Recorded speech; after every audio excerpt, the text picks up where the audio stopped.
It's myself, Harry13, and your boy Claudio. We're here today to basically give you a rundown of what's been going on in Pioneer metagame ever since Innistrad Midnight Hunt has been released.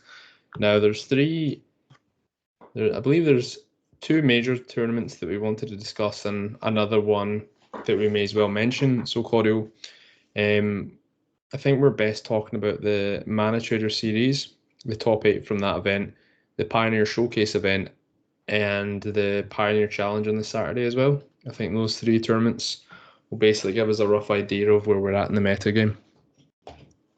Yeah, that sounds pretty good. Like this is the second week after the release of the set, so things are starting to settle down for the most part. Yeah, definitely. And what's your initial thoughts from playing the tournaments that you've been playing? Yeah, it looks like the Innistrad set didn't create new archetypes like we were expecting for the most part. Just making strong new like the existing deck stronger, like with some key additions. Yeah, I agree. And I think it should be known, like, in my opinion, coming into this set, I felt like Rakdos Arcanist was probably the most powerful strategy in Pioneer, given the way the results were. But now it's still obviously got a strong hold in the meta. Rakdos won the Pioneer Challenge on the Saturday, and it also placed two finalists in the Mana Traders series. And in the showcase, it actually placed no copies in the top 16. Yeah, we can talk about how like one of this like undoubtedly the strongest deck in right now is it Phoenix. Yeah. So you're going to see like not necessarily that the deck is doing so well that's not it can't be beaten, but you already see people adjusting like how they approach the meta game, and you will see more graveyard hate now. Yeah. So Rack is just going to suffer from that naturally. Yeah. So we can just go ahead and take a look at the tournaments, I think. Yeah, of course. Which one would you like to look at first? We can just mention the Mono Trader series a little bit. Yeah, okay. We see, so the two finalists were two Rakdos Pyromancer decks. Yeah. In third place, we have Disguise Tendency, and third and fourth place, we get Is It Phoenix? In Yeah. sixth place, we get Niv to Light. In seventh place, Niv, Is It Phoenix? And in eighth place, Moon Spirits. Yeah. So basically, we see the decks from the last meta game. Not much has changed. yeah, I mean, yeah, but I think this is a perfect example of three copies of Visit Phoenix in the top 8. We all know that they got a big boost with Consider. I think Consider basically helps that deck the most. More efficient cantrips to basically turbo out Phoenix early on, and given the fact that actively fuels the graveyard for treasure cruise and also sometimes hitting the Phoenix off the top as well. It doesn't surprise me that three copies made the top 8, and obviously like that deck was obviously strong enough without the new edition, but the new edition has just helped it maybe go slightly over the top. But then you have decks like Rakdos Arcanist that try to prey on Phoenix in a way because they play cards like Go Blank, and it's a one-sided graveyard swing that normally is hard to recover from, depending. It's quite good against the deck, right? Yeah. So it doesn't surprise me that Rakdos did well in that tournament. I think in the Mana Trader series, it's quite a general open meta, in terms of like it's not really. I don't know. I can't really explain it. It's not very. Yeah, it's quite a small sample size. It's like not a really big tournament, so these results should be taken with a grain of salt. Yeah, I agree. We don't see we see like a quite different picture if you we start looking at the other tournaments from the weekend. Well, yeah, but if you look at the Pioneer Challenge on Saturday, Rakdos did win that as well. And you also see 2 copies of Phoenix in the top 8 as well. So and in 9th place as well, there's another is it Phoenix, and there's Rakdos in the top 16 and another Phoenix in the top 16. There's like 4 Phoenix decks in total in that top 16, and there's 2 Rakdos. So I mean, it's still putting up results there. Yeah, it's sometimes difficult to tell because like that's like Rakdos and Bun Spirits, for example. Even Is It Phoenix are good decks, and they're also quite popular. So I think they're overrepresented in some aspects. Yeah. That makes sense as well. One thing that's going to help Phoenix a lot moving forward, I think it's the list becoming standard, like cutting out the bad cards and like becoming a standard list, which is probably going to happen with Gudukas doing so well. You can see people starting just copy his list, and like the list is just going to become more standardized with less nonsense. Yeah, what cards do you think particularly are nonsense? Yeah, like you're especially like the threat suit, you're now going to start seeing people like cut the Crackling Drakes and cards like that, and because you basically your plan A is now good enough. You have access to Phoenixes much more consistently, I think. Yeah, I agree. I agree. I'm always wasn't the biggest fan of Crackling Drake. To be honest, like obviously it gets slightly better post board when you've got like a clear alt win con, but I think Thing in the Ice does that job pretty well. Yeah. The fact that you have 8 proactive, I think Thing in the Ice has got so much better in the deck.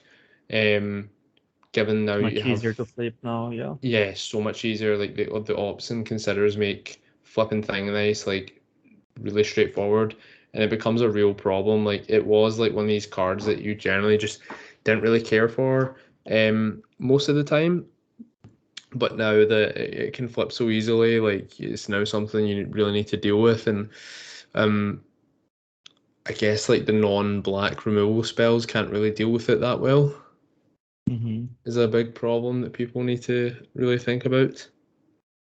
Yeah, so we can just look at the results from the challenge on Saturday. So the tournament was won by Reckless Paramonster, and in second place we have Blue White Control, one of the big winners from the new set. Yeah. And what makes you think that Blue White has gained a lot from this new set? What do you think it's gained in particular that you think has brought it back into? So now you have a somewhat decent removal spell in Fateful Absence. Yep. Which like killing planeswalkers for a cheap cost is a big deal, I think. It lets you catch up faster if something threatening resolves. And you have like also Memory Deluge, which is a pretty good card advantage spell. Yep. And of course the great sideboard card against Burn, Sunset Reverie. Oh yeah. This card is insane. It's a pretty strong card. But I think for the most part, what makes Blue White great right now, it's because it's a good deck where you can play Rest in Peace in your sideboard. Yes. And Like you don't need to play Dictator Time now for card advantage because of Memory Deluge, and you can just play Rest in Peace, and Rest in Peace is pretty good. And has there ever been a format in Pioneer that's where Rest in Peace has it been this good since Inverter? And it wasn't even good. It wasn't even good versus Inverter because you could just win on the spot. I don't Rest in think. Peace is like very good against Whoops, right? There was the metagamer Whoops of Spells was a really good deck, so you would want Rest in Peace against them. Oh yeah, that was this It's time like last year, wasn't it? Oops was yeah, really good this so time last year and it got banned. Yeah. so sometimes things are about like which deck can best fit this sideboard card that's really important right now, and like Rest in Peace is pretty good against Phoenix and Arcanist. So Yeah. like I think Blue White has all the tools to compete now. It's Be one of probably the top decks. yeah. Now I need to figure out what's good against Blue White then. Yeah. Okay, so we have an odd one here in fifth place, which is Black White Auras. I don't know why this deck is here. Like it sometimes shows up, which is a bit of a weird one.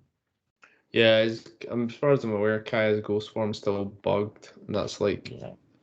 a card you would want to play in this But deck. I guess this deck is pretty good against Phoenix if they don't play Thing in the Eyes, which is kinda a shake proposition, but might happen. Yeah, yeah, I can see that. I can see that for sure. In, si- in sixth place we have Sunday Dog on Burn. Burn Yeah. is one of the decks that's historically very good against Phoenix because they don't have life gain and you don't really care about Thing in the Eyes very much. Mm-hmm. So Warren is one of the decks like Blue White that is a natural predator to Phoenix. It's going to start showing up now more. It Yeah, I in can fact see. put 2 copies in the top 8 Yeah, here. so the thing with Burn as well, especially on Moto, I always think Moto's ever so slightly biased, with regardless of how much, um, basically with Moto, like I feel like people are always going to gravitate to play Burn and Pioneer if possible because you get a lot of people that just want to double queue, and I think Burn's always on the periphery of being between like tier 1.5 and tier 1 in the format. So I think it's a Mhm. solid tier 1.5 deck. Yeah, And I think important to that, note as well that like Burn also got an upgrade that was pretty small but it's actually a big deal with Play with Fire. yeah, the Scry one shock is just much better than the Wild Slash that they were playing previously. They were playing one copy of Wild Slash. Hmm. So yeah, Play with Fire is a nice little upgrade that they've received. Yeah, there's also a copy of Bud Spirits in the top 8 here, which Hmm. is like a very popular deck, which is still pretty good in general. So Yeah, you're going to see it here and there. yeah. I mean, they can also play Rest in Peace, right? So, and they play cards like, so against Phoenix, like you're quite well positioned in terms of what cards you bring in. You can bring in Skyclave Apparition, Archon of Emeria, Rest in Peace. Like all these cards are pretty effective. Yeah, and the Phoenix themselves are not very good because they can't really attack to the spirits, I guess. No, because a lot of So time they like, end up having hmm X4. They're like X4 bodies. that pretty easily, right? Yeah, And you have also like Shackle Guys if you want to tap down the thing in the eyes from attacking. So I think if you are playing spirits and you can deal with thing in the eyes, you don't really care for much of what the Phoenix deck is doing. yeah, exactly, Yeah. exactly. So yeah, Yeah, that. interesting. Very interesting the way the meta is shaping up. We are seeing some patterns, but Yeah. um, but I definitely think that like it'll be similar to last season in a way where I feel like the meta constantly evolves and changes, and what's good one week might not be great the next week, etc. Yeah, because while Phoenix is a great deck, it's very targetable, I think, either Yeah, by playing like sideboard cards or playing specific decks, because the deck is still a blue-red deck, and there's some things that are going to give you a headache that you can't really deal with. yeah, exactly. Yeah, so I think we can move on to the more significant tournaments on Sunday. That is the Pioneer Showcase. Yeah, of course, of course. So this one was won by Goldicat. Is it Phoenix? Now, like we said earlier, there was no there was no Rakdos Pyromancer in the top eight. There was a Rakdos deck, but it was Rakdos Burn, which is a completely different strategy, made the top eight. That's an interesting one. In fact, only one copy of Rakdos made top 32 in that tournament, Yeah.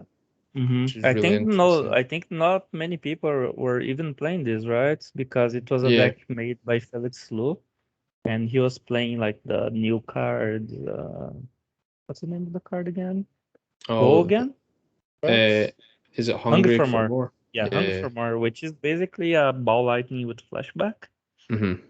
So what this card lets you do is like a 2 mana make a 3/1 vampire with haste flying lifelink Yeah. and has flashback for 3. So it lets you race pretty well. like a Yes. Lightning Helix in some expense, in some aspects. Mm-hmm.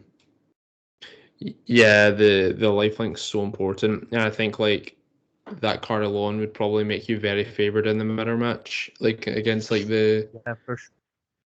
other burn decks. I guess if they tap out, it's very difficult for them to tap out. I mean, I can see this even being good against Phoenix because like they can't really interact with the burn spell, so they are probably going to try to race you, and Yeah. like this just give you an edge. Yep. And the fact that And they're playing 4 copies of self-inflicted wound in the sideboard, which is kind of nice.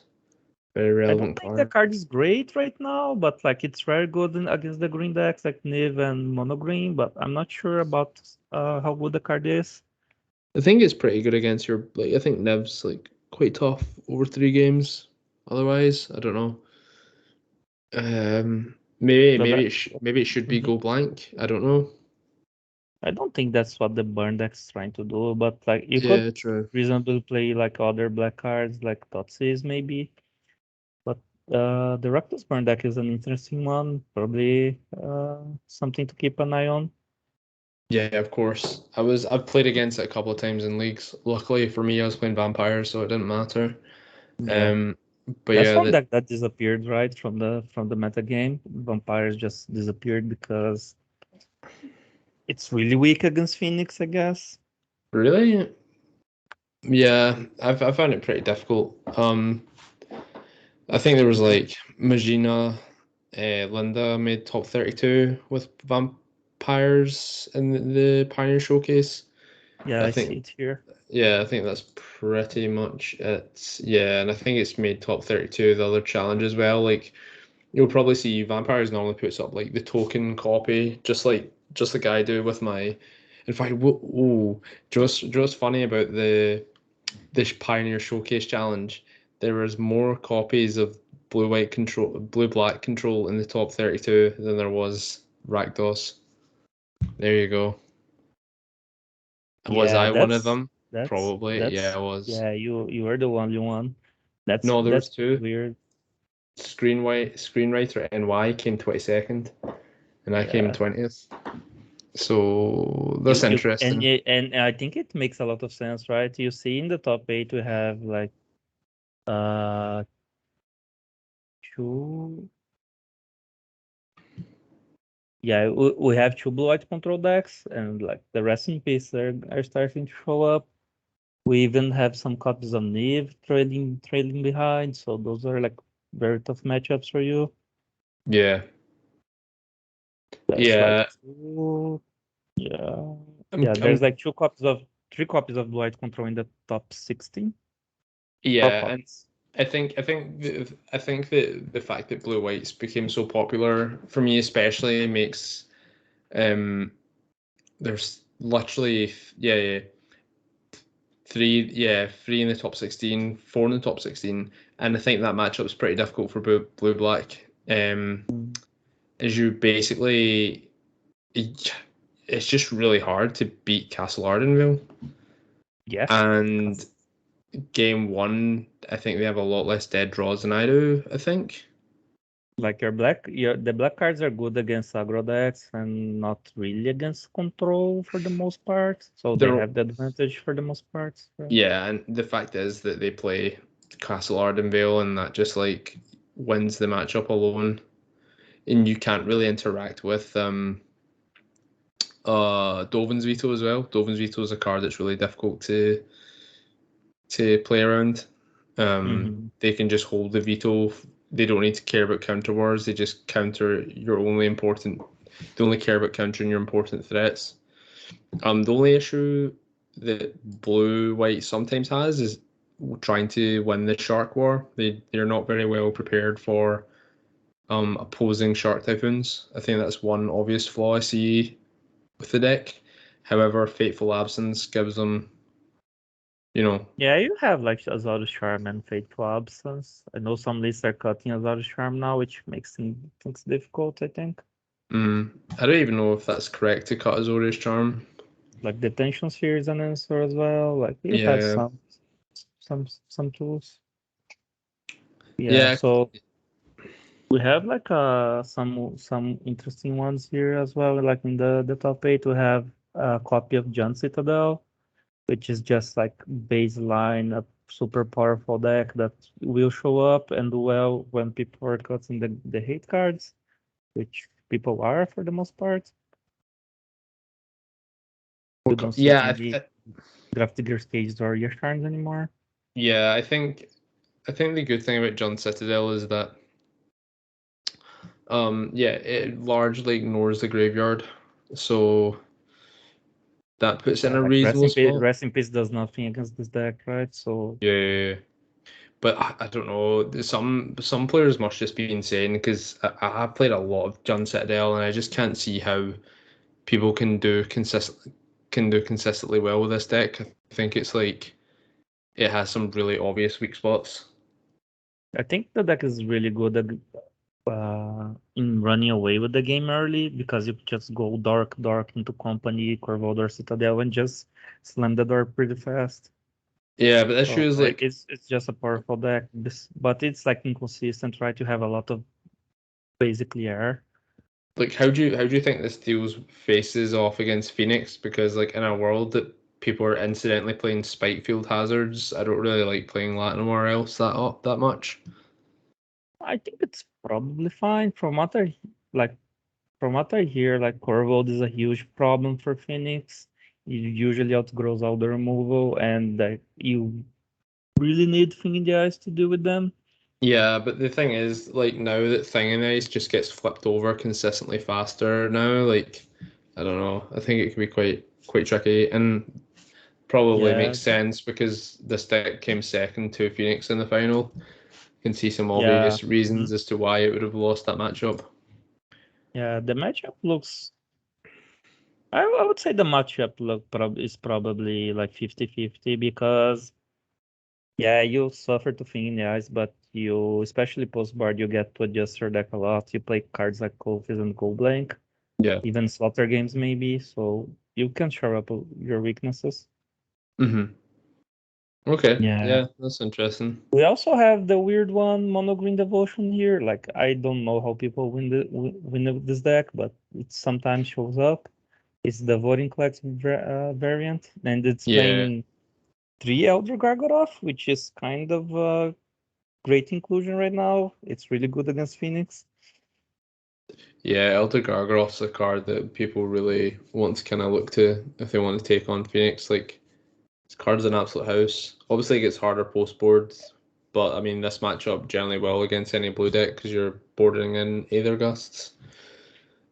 But yeah, it's kind of basically like the John Citadel deck, except it's kind of got like one game plan and one game plan only, and that's ramp fast in the early turns and out outmuscle your opponents turn 4-5.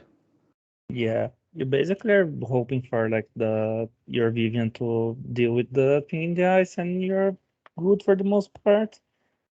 Yeah. Because like Phoenix is really reliant on Thing in the Ice to deal with the creature matchup. So if that doesn't show up, you basically can get run over. Because Hmm. the birds are pretty small at the end of the day. Yeah, they're quite fragile 3/2s. They're not really going to put up much of a fight against 6/6 tramplers and voracious hydras.